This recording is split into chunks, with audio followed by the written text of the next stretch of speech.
Hi guys, good afternoon. Magluto po tayong sardinas. Sardinas, igisa natin sa repolyo. Ay, baligtad pala. Ito pala. Yan.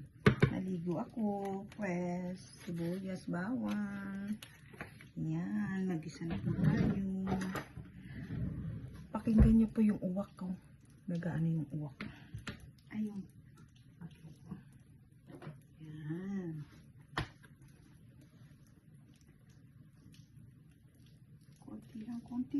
Konti lang.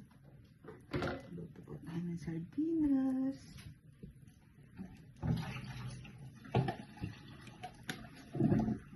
Ito pa yung repolyo.